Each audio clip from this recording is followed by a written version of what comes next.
Hi everyone, welcome to the latest episode of the EFL Magazine Business Podcast. This is Season 3, Episode 25 of the podcast. Today's guest is Jarrad Merlo.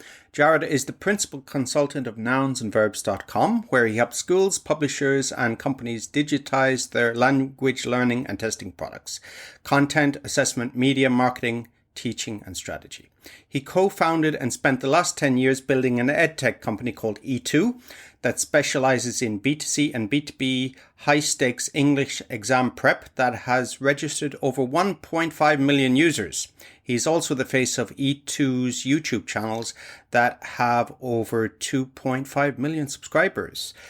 I really enjoyed today's podcast with Jarrad, and please have a look at the show notes at the bottom for the upcoming EFL Magazine Entrepreneur Conference. And if you book before the 10th of August, you get a $10 discount. So go and sign up straight away. I hope you enjoyed the podcast. Hey everyone, buckle up for a new episode of the EFL Magazine Business Podcast, the one and only podcast made to help you launch your business or take your existing business to a level of success you could never have imagined. Whether you're a school owner, freelancer, publisher, or other entrepreneur, you're sure to pick up lots of actionable advice when you listen to the EFL Magazine Business Podcast. Remember to visit eflmagazine.com for great articles and features. Without further ado, here's your host, the founder of EFL Magazine, Philip Pound.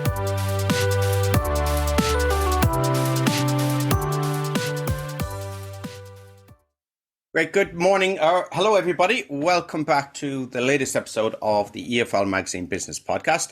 And I'm delighted today to have Jarrad Merlo he's co-founder of E2 and is now in private consultancy and pursuing a PhD. So a busy guy. Good morning, Jarrad. Morning, Phil. Thanks for having me on. I appreciate it. Thank you very, very much. And I really like your apartment. Nice light coming in the window, long mirror. I can see your neck as well as your face. But So tell me where you are today. I'm in Melbourne in Australia. Fantastic. And are you based in Melbourne? Are you from Melbourne originally? Yeah, kind of. This is pretty much my home city. I, being an English teacher, of course, I did the whole stint in a few different countries.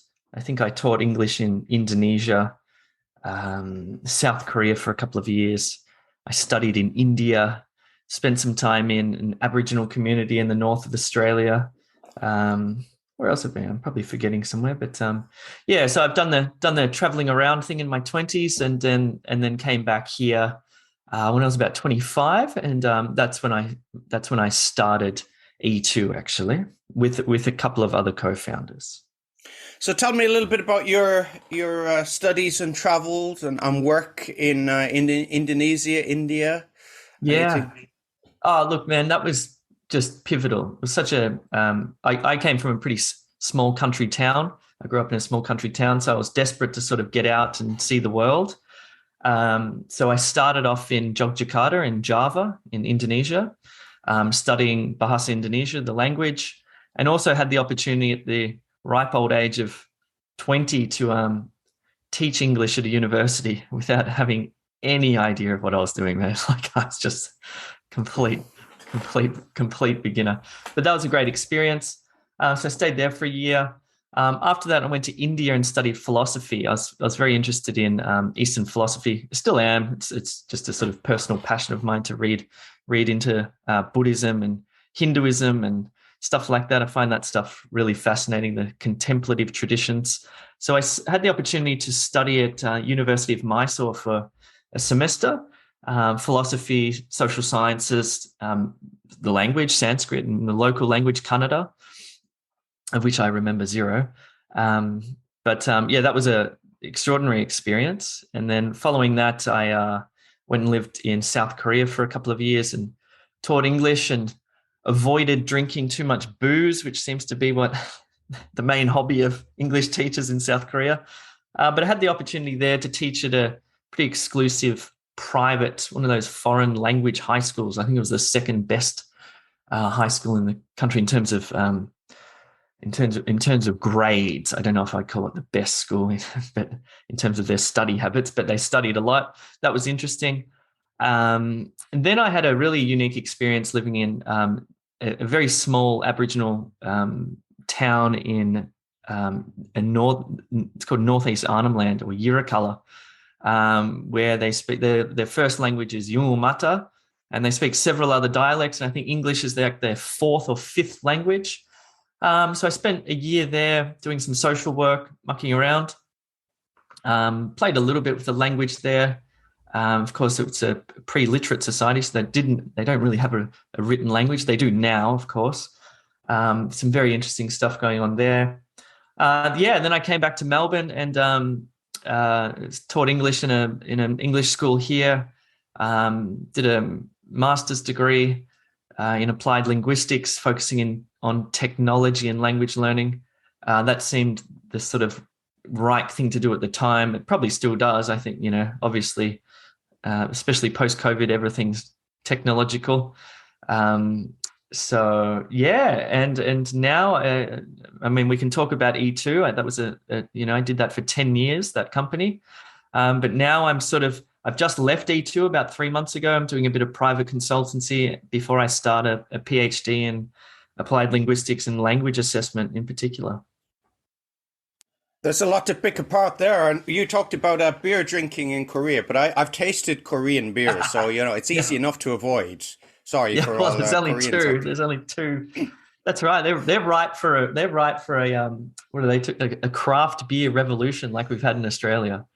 Yeah, exactly. And you got the what in Australia, the 4X and the 2He's, isn't it? And if you go to the supermarket in Australia now, there's probably about 40 or 50 different beers you can choose from.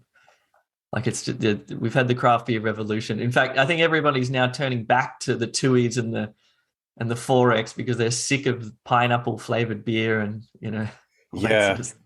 exactly. And the price as well. It's a little bit pricey, isn't it, craft beer? Although it is delicious. It's actually cool now to drink the beer that our fathers and grandfathers drank, not the craft beer.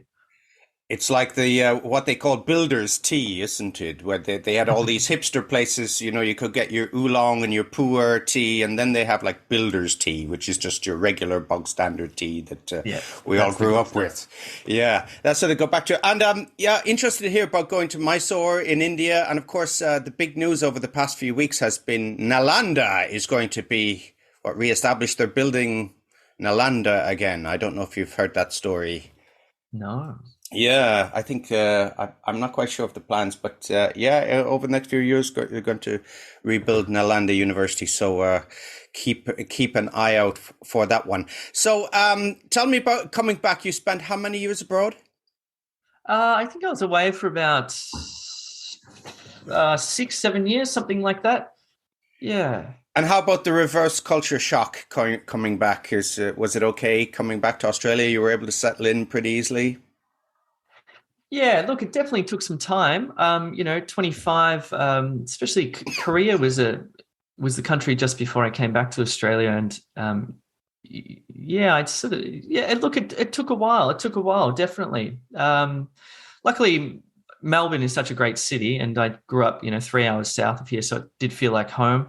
I was straight into a share house when I moved back into Melbourne, so that sort of that gets you into the swing of things, living with the Melbourne hipsters up in North Fitzroy. So I fitted back in pretty well. Yeah, and a lot of people who come, I think I was in Melbourne maybe about 10 years ago, 12 years ago, and a lot of Australians even that come to Melbourne this time of year, they're surprised actually how wet and cold Melbourne can be in the winter. Man, you should see it today. It's just a puddle out there. Yeah. We think of Australia, obviously, as sunny Australia, but I was surprised. It was almost like being back home in Ireland when I landed in Melbourne. I wasn't expecting that, but so you came back, and E2. How did that come about? You were twiddling your thumbs, and you said, "Okay, let's start something." Or what was the genesis of E2? Yeah, I guess I picked up a bit of an entrepreneurial spirit from my brother. And then when I came back to Melbourne, I was teaching English in the classroom, and it didn't seem like a great trajectory for me. I was hungry to do something else, not other than English language teaching, but sort of scale my work a little bit more. Because one of the things I noticed, of course, is you teach a great lesson and then it evaporates into thin air. So, of course, the first natural thing to think was, okay, what about if I recorded these on video and posted them on the internet? So with one of the co-founders, we wrote a grammar syllabus and recorded, this is our minimum viable product, which is a bit stupid, 308, I think, short grammar videos, built a website, posted these grammar videos of which I was teaching and a few others were teaching. And of course, didn't make a cent, because who the hell is going to pay for a grammar course? We could give it away for free, but only to rocket scientists and brain surgeons. Somehow they found it and cottoned onto it after we paid for some Google AdWords. But there was no money to be made in this video grammar course. So what happened next was a stroke of fortune. We weren't even really thinking about test prep, but an opportunity came along. I'll backtrack a little bit. Luckily enough, in Melbourne, Australia, there is the OET English language test, which is the test for medical professionals. It covers 12 medical professionals. It's actually a subsidiary of Cambridge University, so it's related to the IELTS and whatnot. Co-owned by Cambridge University. Anyway, fortunately enough, their head office is in Melbourne. So we sort of had this opportune meeting with the CEO, and she said, hey, why don't you do some OET test prep? So we sort of built a bit of a prototype OET course for nurses. And I jumped on Skype at the time, I think it was. This is 12 years ago. No, it would have been about 8 years ago, something like that. And started sort of teaching, giving tutorials, and people going through our online resources which we'd sort of bashed out. They weren't very good at all, but there was a market and a pretty hungry market as well. And all of a sudden we saw, we plugged in the e-commerce, and holy crap, people started paying for this test prep course. And so that was, we pivoted immediately. We shifted away from teaching core English language stuff to OET specifically, hired a couple more teachers to do the tutorials. At this point, I started doing webinars, and it started off with 2, 4, 6, 8, exponential growth. All of a sudden I had about 300, 400 OET candidates in these webinars. We started posting these webinars onto YouTube.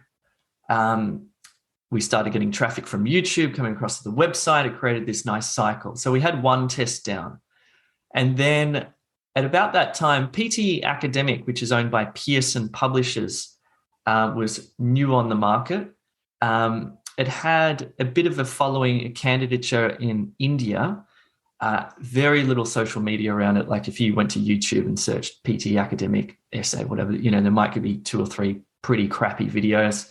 So we turned our attention to PT Academic and did the same thing, replicated it basically, built the courseware, ran the tutorials, taught the webinars, posted them on social media, etc.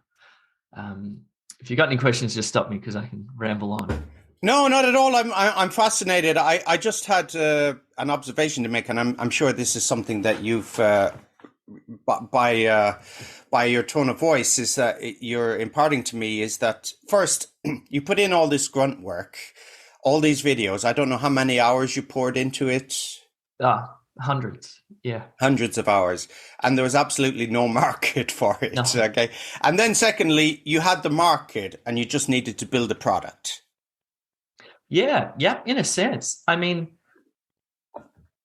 I think what happened was we built that really nascent OET course, and the OET put out an email to their candidates because they were hungry for test prep material, because they had the test and they wanted to build an ecosystem of a cottage industry of test prep providers, and so they were eager for us to provide this. So they actually sent out an email to some candidates. I believe they sent it to a list of 1,000 candidates who had their exam coming up next month or something.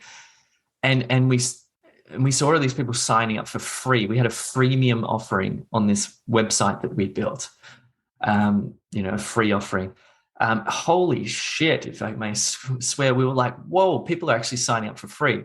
And then all of a sudden it was like we got the first sale. I remember it was a Russian doctor based in the UK or something like that. And it was like this guy had just paid $230 or whatever it was. And we were just like, whoa, okay, this is cool. And then the next day there were 5 sales. And then the next day there were 7. And the next day there were 6. And then the next day there were 12. And, it went on like that. So after we sort of discovered that, it was just all hands on deck, test prep. We were building the airplane as it flew. We didn't use an off the shelf website like a WordPress or a Squarespace or a LearnDash or a Canvas or a Moodle. No learning management. We decided to build our own right from the outset because we figured that we wanted it to do things that conventional learning management systems couldn't do. I mean, it was for language learning. Learning management systems are built for, there's an assumption there that the user speaks the language. So we wanted it, and plus we needed to replicate, exam questions. We needed to build in our own scheduling system because we wanted it to perform differently from plugins like Calendly or whatever they are now. So we're sort of building this website as we're going. We had a CTO and a couple of programmers over in Indonesia. So what was sort of happening was I was over on the content side, and media side, writing content, building out the media. My other business partner was over on the tech side, designing the platform, building out all the tech. And it was an absolute friggin' nightmare. For a good couple of years, it was a nightmare because, as I said, we were building it as we were going and stuff wouldn't work. We didn't have this. Students were complaining about this. So we're just desperately putting out sort of spot fires and, but it was such a brilliant way to program because it was very much based off what the customer wanted. It was, not only just what the customer wanted in terms of content, they wanted mock tests, they wanted more questions, whatever. So bang, we'd just start doing that. But also what the customer didn't know they wanted, which was something like they wanted to be able to cancel tutorials and reschedule them, or they wanted to be able to switch teachers because they didn't like the first teacher they had with the tutorial. So we're being very adaptive with our software development as well, based off, customer feedback, emails coming in from customer support, and just observing what was going on. So it was a chaotic affair, to say the least. But I think what we sort of built out of it, because we ended up doing PT, then we did IELTS, which was the big one. Then we did TOEFL. Then we did TOEIC, and more recently E2's done CELPIP. We just focused on, well, actually that was part of it. We focused on that for several years, on that direct-to-consumer B2C market for test prep. And interestingly, then we decided we wanted to build our own learning management system, a different one that was, what we built is, if I wanted to change something or add a question or change a full stop to a comma, it would be emailing the programmers over in Indonesia, them doing this nightmare sort of process of just changing simple things. So we wanted to build a sort of a bit of a state-of-the-art learning management system that had a content authoring tool, and also the ability for us to basically take control as administrators in Melbourne rather than getting the programmers in Indonesia to do it all. So I can't remember how many years into the B2C test prep, as that was running and it was ticking over quite well, we shifted attention over to building a B2B product. Let's just call it an LMS. Because we saw that, that initial website that we built, we could improve upon it. And as I said, it was a hell of a lot more efficient to have an authoring tool at our disposal. So we could create a mock test and deploy it in a couple of days rather than a couple of months. So then we started doing that. So this thing was sort of running on the side. We hired all the staff and management and, teacher managers and markers to mark essays, because all of a sudden we had thousands of essays, not thousands, we had about I think we had about 100 a day coming in, sort of essays to mark speaking submissions. So this thing was a bit of a beast into itself. And then we started building this thing on the side, which was very interesting to do. We have since, on that, let's just call it a purpose-built LMS, we've since signed up ETS, who have built some TOEFL preparation courses on it.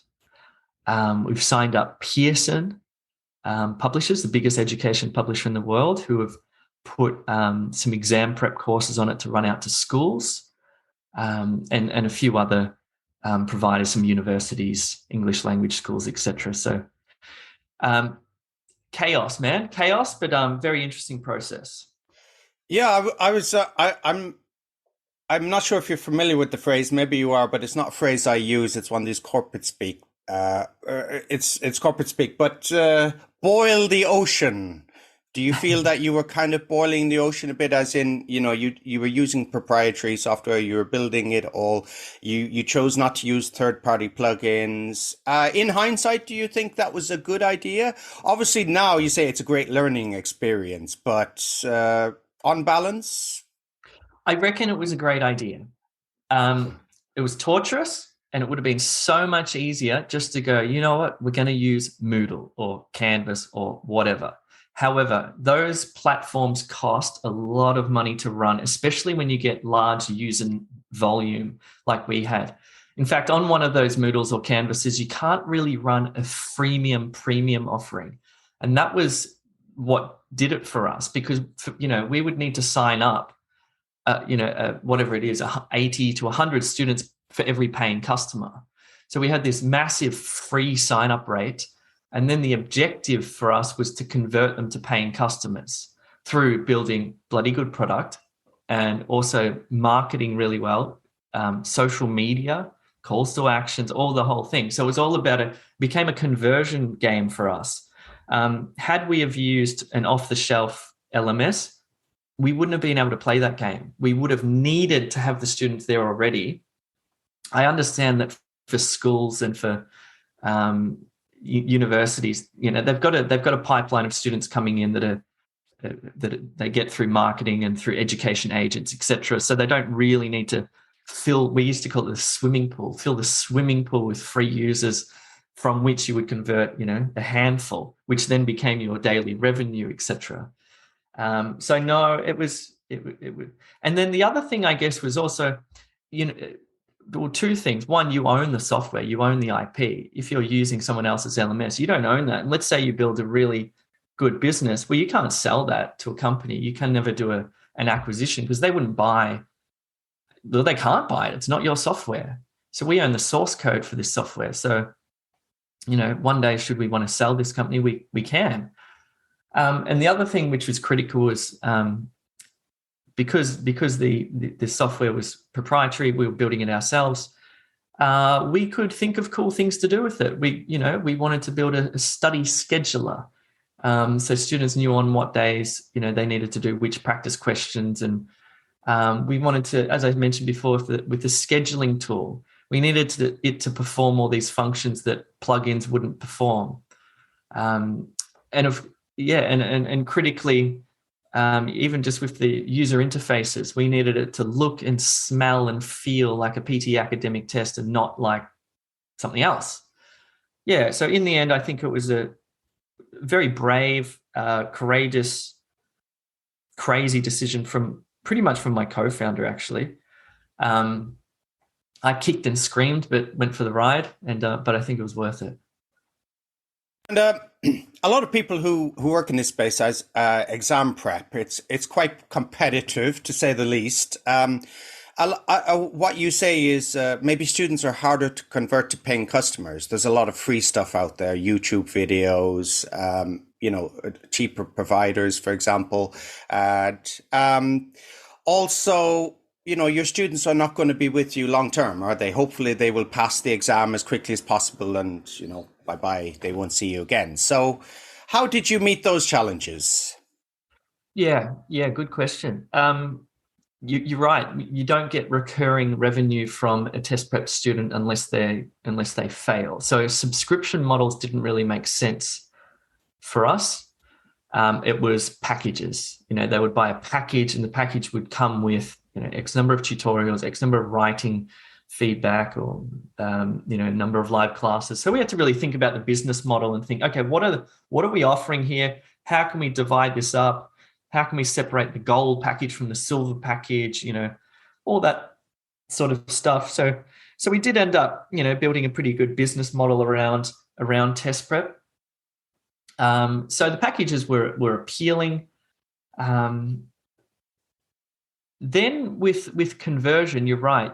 We were our own worst enemy in some ways with giving content away to attract them, but then not giving away enough so that they would convert. Meanwhile, you're playing so we're competing with ourselves there about, how much can we give away? Let's just imagine for a second that there were no competitors anywhere in the market. You would give very little away. You would give 1 or 2 videos or whatever it is, and so the package then becomes incredibly appealing. But that's not the case, because you have these competitors on YouTube and giving free practice questions, free mock tests every day of the week. So we needed to outperform our competitors, whilst not giving away the farm. So our strategy for that was to outperform the competitors. We needed to provide better quality videos. Let's just focus on YouTube, because that was our biggest source of new customers, free or paid. So on YouTube, which became our most important social media stream, we really just thought, okay, let's just outperform the competitors in terms of quality. We'll just teach better than them. We'll just think through the true, false, not given question in IELTS, or the TOEFL independent essay, or the PT academic describe image, and really do our homework. And this sort of became my job, because I was reasonably good at reading the literature, applied linguistics literature, the complex stuff, thinking through how to make that simplified so I could then, make a video and provide that to students. And it worked. I think that's why, our YouTube channels now sit at about 2.5 million subscribers all up, is because of quality. You get YouTube teachers who would they're full of crap. They would teach people can see through it. Some people can't, a bit of charlatan stuff. Some people fall for it, but other people knew that, especially if they'd gone and taken the IELTS and failed, they're like, okay, this is a legitimately challenging test. There's no way to game this. There's no tips, tricks, and hacks. It is methodologies, sentence structures, cohesion, quite complex applied linguistic stuff. But of course, that needed to be simplified down, because you're teaching an engineer. An engineer doesn't care about, a compound, complex sentence or subordinate clauses, whatever. You've got to find a way to deliver that information to the engineer, so she can go and take her IELTS test and write a good sentence and a good essay and get the grade she deserves. So YouTube became a fascinating game for us, and one that we thought a lot about and competed very strongly. In the end, we ended up having our own little media wing of the company, with 3 full-time videographers, an audio guy. My job in the end there was just to write YouTube research and write YouTube scripts and present. Because it was such a mainstay of our B2C business. So for people listening in, they want to build a YouTube channel, you need to have really great content with sound academic underpinnings, and also great production values. Yep. And you've also got to make it, in a sense, gimmicky, right? Because it can't be too academic, because it'll turn people away. So it has to have good production value. But you have to, there's a real art form there where you're taking something extremely complex. Let me just think for a second what it might be. Let's say it's connected speech, because in PT academic, you have to use connected speech, which is linguistically complex, elision, deletion, all of these strange concepts.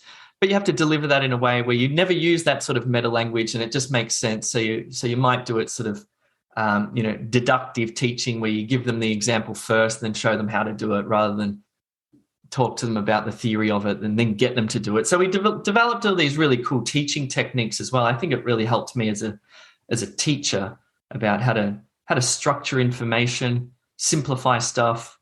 It was a cool experience. So, but yeah, you're right. I think if you want to win the YouTube thing, it's a matter of good quality content.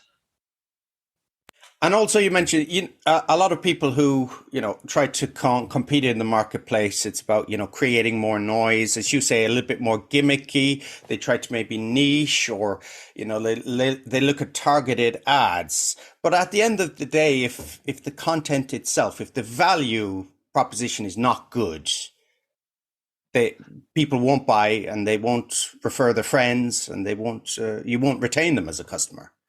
That's right. One of our competitors had an unbelievably popular video because he got this. It was for an IELTS speaking test, and the girl he chose to do the speaking test was beautiful, like stunningly gorgeous girl, and I think it's had 6 million views or something in a year or whatever it was.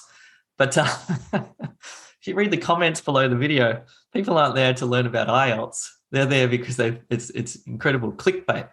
It was very interesting and smart strategy from him to do that. But whether or not that actually converted to paying customers I'm not sure. Perhaps it would have had a small effect. Maybe they subscribed hoping that she would come back. But but at the end of the day, they want to watch. It's about trust. It's about trust. And it's about being a bloody good teacher. And that the teacher, him or herself, can come in all sorts of shapes and sizes. That doesn't matter. But they want to believe the words that come from your mouth. And I think we were able to achieve that. It also struck me when you were talking about development of your software, your website, and your partner was. From the outset, I don't know if this was you or your partner or maybe the company culture, but there seemed to be a lot of commitment and belief in what you were doing. Yeah, I think it's. I think the main co-founder that we worked together on this for such a long time. We were both teachers. He was a university professor, so he taught a sort of higher level. He taught law at university, but him and I were deeply committed to the teaching and learning process, and we knew, that's really what drove it. We weren't MBAs coming in thinking, we're just going to get user numbers and strip these people as much money as possible. We were deeply committed to the product, actually, and to our detriment, I think.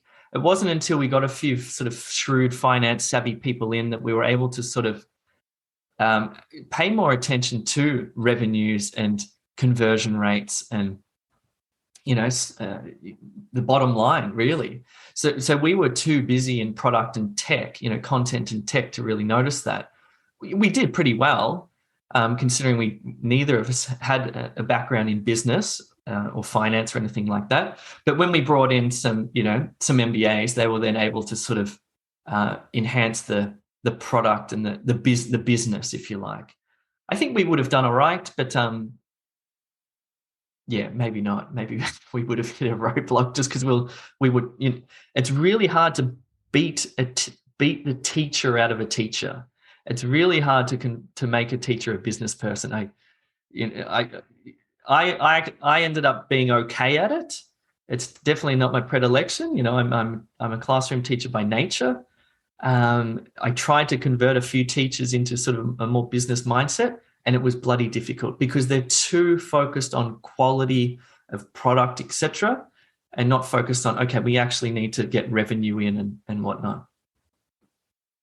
That's very interesting, because I've had a few focus groups with teachers, and I try to steer the conversation in the direction of where is the money, show me the money. That's kind of Oh, yeah, my yeah. catchphrase. But yeah, you're right. I think for a lot of teachers, they care about the students, don't they? So for That's somebody right. who is a teacher starting a business, actually empathizing with the students, good customer service, that's all going to be there naturally, isn't it? But it's shifting the mindset from the classroom and non-direct, let's say, revenue making to you're at a remove, aren't you? You get your students there, but they pay in the admin office, don't they? They don't pay you directly, so you don't really see the value. And sometimes people don't even know what students pay. And sometimes when teachers find out what schools charge students, they're like, they say, oh my God, I'm going to start my own school. That's kind of the trigger for a lot of people. So, yeah, what do you think holds teachers back? Is it just the culture? Is just the teacher themselves? Why do you think this? Yeah, I mean, it's just a mindset. I personally think I was just born to be a teacher. I just always thought I was going to do it, and I did it, and I'm bloody good at it, and I love it. And then you'll meet somebody who was just born to be an accountant, and I was certainly not born to be an engineer. I've got engineering friends, and they'll love to.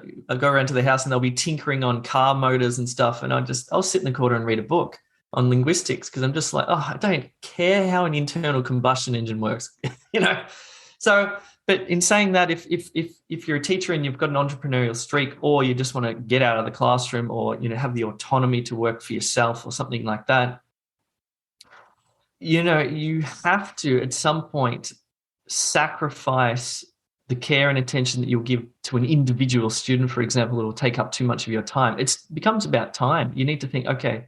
And I struggled with this, getting out of they had to basically drag me out of the giving tutorials and the webinars and stuff because I could get somebody else in to do that.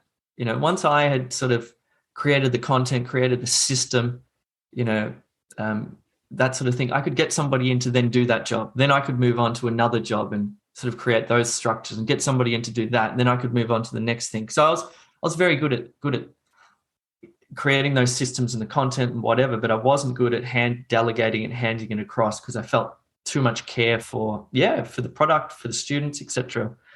And I think there's also, if you are a teacher out there thinking of going it alone, maybe consider getting a business partner who is not a teacher. Consider getting a business partner who has a background in business rather than, education. There's going to be tension because they'll be pushing towards, growth, scale, revenue, cutting costs. These sorts of things hurt teachers who are sort of socialists by nature. But that tension's good. That's the tension that you need to push forward. We had a really interesting stage there where we moved from, as I mentioned, Don and I built the sort of startup, very much product focused. But when we shifted to scale up, and we needed to get in the spreadsheets and look at the revenue and cut costs and, God forbid, cut some teachers' wages because we were paying them way too much. Stuff like that was really necessary, but it was tension fueled in the office because, it had two very different mindsets, but absolutely necessary for it to push forward and to grow.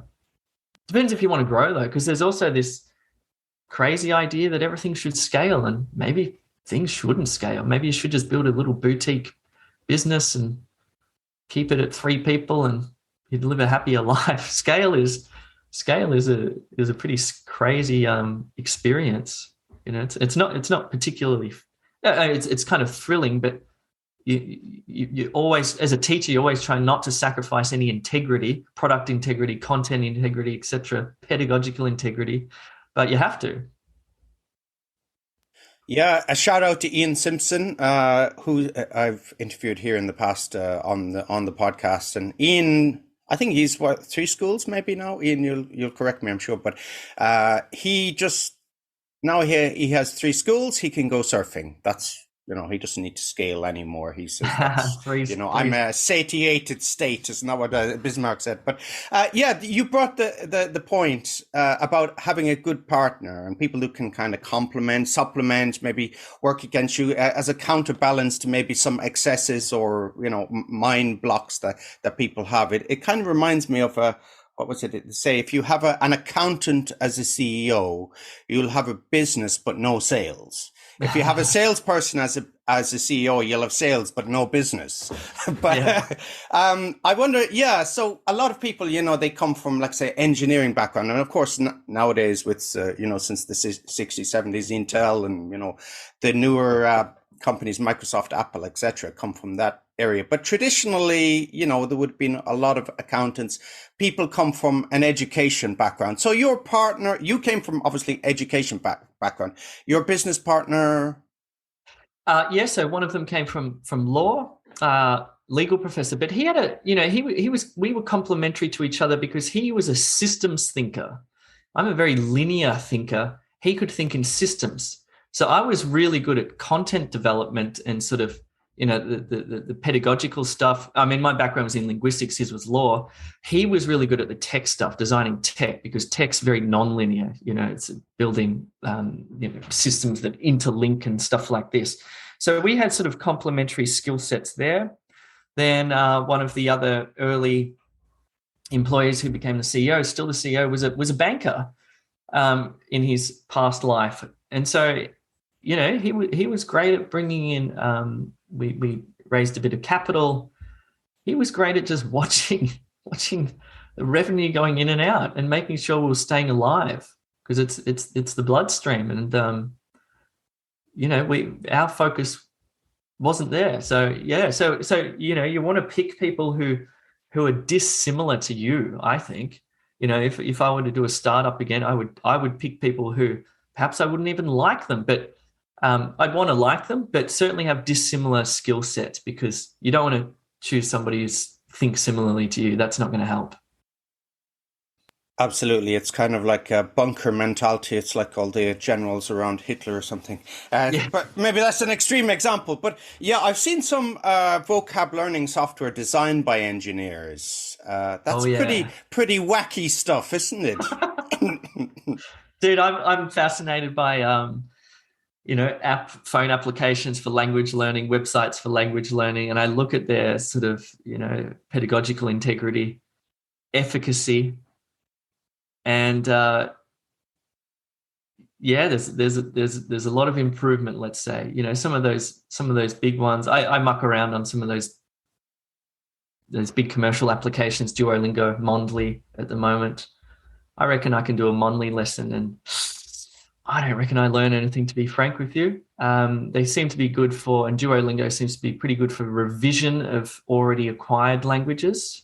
It's good for vocab revision for me personally. But Duolingo's genius, right? Because they do have, what is it, half a 500 million, half a billion users, many of whom come back.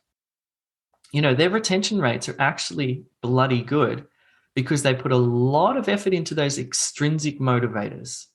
They have algorithms telling when you will receive the push notification to come back to study. They've thought through this stuff at such a granular level. It's extraordinary. So, and to be frank with you, if they change their pedagogy to something not as fun but more effective, they wouldn't have a business, right? Their business is not really around language learning. Their business is really around returning users, and obviously converting those returning users into paid users. So they've got to strike this unbelievable balance with some of those language activities are stupid. I don't think they do anything, but they're bloody fun, and the little things, bells and whistles and points and stuff like that. So arguably they're more effective than anything else because at least something's going on. At least it's just not a dormant app that nobody uses. So it's a strange game they play there, but it seems something's working for sure. Yeah, they seem to have taken a leaf out of the book of Las Vegas casino designers, don't they? With Totally. bells, whistles, dopamine hits, and jingles, and clang of change. Yeah, the, I was walking through a casino the other day. I don't go to casinos and don't gamble, but I was walking through a casino and I saw some slot machines, pokies, we call them in Australia. Holy moly, man. These things now, you sit in like this capsule, like it's an iPad, it's like a 6 foot high iPad screen. And I can't imagine when you're addicted to those, what's going on neurologically, like the colors, the sensory experience going on there. But of course, I thought, holy moly, imagine if you could turn that, this little module capsule thing you sit in into a language learning experience. That would be freaking cool. The other thing I did the other day was I went to an arcade and used virtual reality for the first time. Went on a roller coaster, virtual roller coaster. And as much as it actually made me sick, nauseous, which I think it does to a lot of people, it's just like, wow, okay, the future, not, I don't think anytime soon, because people, smartphones smartphones is where it's at now and will be for the next 10 years at least. People, the subcontinental Indians won't be owning virtual reality headsets in the next 20 years, right? So I think smartphones is where the technology is at now, and I still think apps are, a native app built for language learning is the way to go in the near term. But once virtual reality is sorted out, especially the nausea, and I know there is a company in the States called Immerse working on this at the moment for language learning, but that's going to be extraordinary. so I just thought of a name for a company. You could linguomancer, a little bit like the William Gibson. You could be fully immersed into language learning. I'm not sure if that's something that will happen in the future. But yeah, it kind of reminds me. You talked about pokies. I'm not sure if you've ever been here to Japan, but I don't know if they have the same in Korea. But you're familiar, of course, with pachinko parlors and the noise. Basically, it's you get a bucket of ball bearings, and you play a game with them. Right, Kind of a slot machine game. I actually don't know how it works. I've never done it because just the noise is unbearable. It's like basically ball bearings in a washing machine. So when you go by, it's just it's above anything. But you're right. Yeah, for us, it might put us off. But for somebody addicted to pachinko, it's a siren call, isn't it, to the machine? Amazing. Duolingo's little leaderboards and just the sort of status they create for this imaginary status they create for the user. And, there are memes going around of that owl that people feel dejected, or the owl's evil because you haven't studied on the app for 24 hours. But yeah, as I said, they're getting returning users. That is, especially in the world of phone apps, that's returning users is where it's at. That's the metric. The owl does lay the guilt trip, doesn't it? And you're trying to avoid the emails. You haven't studied for a few days. What's happening now? So, yeah, they definitely use the psychology against you. So, for somebody starting out in ELT, maybe a teacher, a business owner, where are the opportunities for entrepreneurs? Yeah, well, if you think about, I would go niche, and I would try to nail a niche. If you're going to start teaching IELTS, well, you're immediately in an ocean of, God knows how many IELTS teachers in your local city. Then again, if you're in a place where there's no IELTS teachers, there you go. That's a good place to start.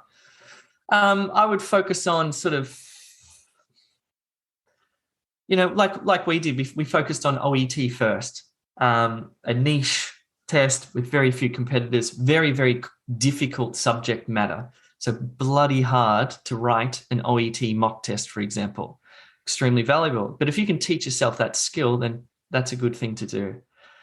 I don't know, because I'm so test prep centric. We looked at other stuff. We looked at aviation English.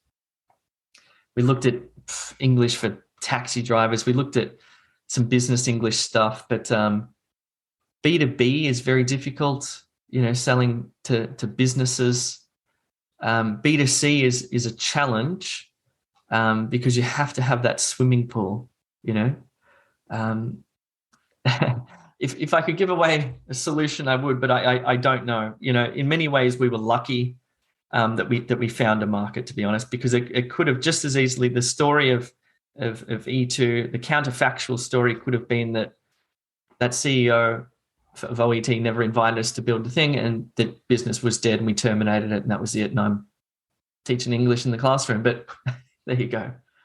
I think I'll title this podcast "Sliding Doors." Maybe that would be. Yeah. So for you, Jarrad, you've now.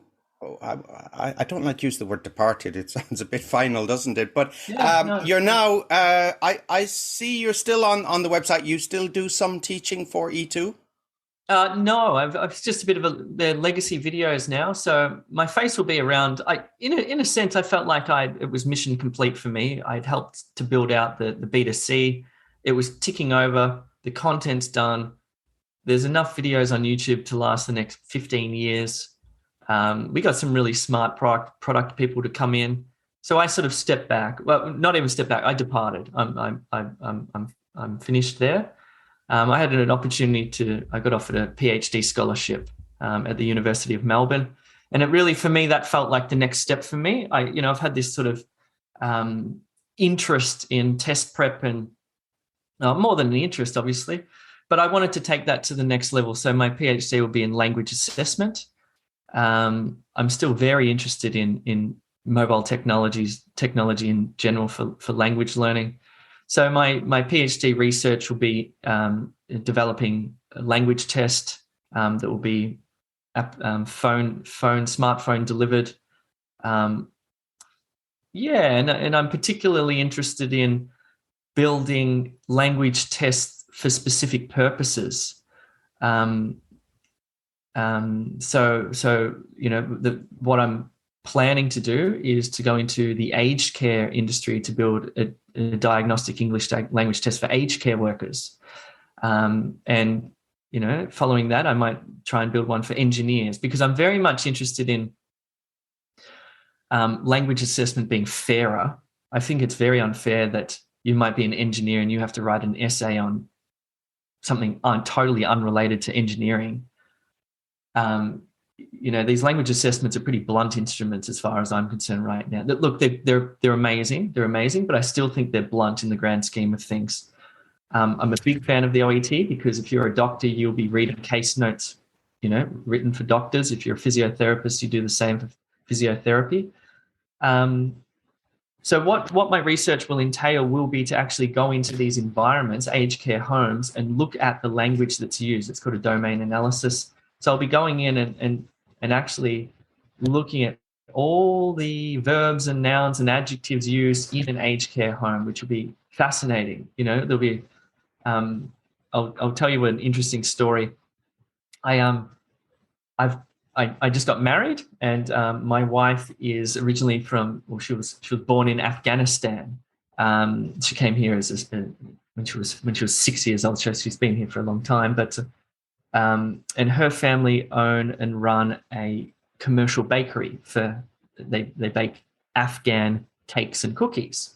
And because I'm sort of between jobs and hanging out at the moment, I'm working 1 day a week in this Afghan bakery, and I'm also learning Dari, the Persian language. And so I've been conducting my own sort of domain analysis, going in and looking at the weird world of language in a specific environment. In a bakery, where there are interesting machines and tools and phrases used to use these tools and machines, and spatulas and packaging machines and things overflowing. So I'm very conscious of all the language that's being used there. So I'm really interested in building language tests for professional purposes, because one, I think it's fairer. And two, I think it's going to be extraordinarily valuable for somebody to, they call it the backwash effect, to improve their English language skills by preparing for these tests. It will actually make them better at their job. So, it's kind of interesting. It's a curious sort of way to do it. I'm kind of doing it backwards by working in this bakery. But it's fascinating stuff. Right, so a lot of plans for the future, Jarrad, and to our listeners, I'll in the show notes I put a link to E2 and your profile as well on LinkedIn for anybody who wants to work with you or inquire about some of the fascinating work you're doing. And Jarrad, thanks again. No worries, Phil. I appreciate the conversation. It was good fun. Hopefully there was some value there for people doing interesting things, because I still, language learning, we certainly haven't solved the problem. So there's still a lot to be done. And I wish everyone well. Thanks for listening to the EFL Magazine Business Podcast with Philip Pound. For more great advice and resources, check out eflmagazine.com. If you found this podcast helpful, be sure to subscribe so you never miss an episode. See you next time.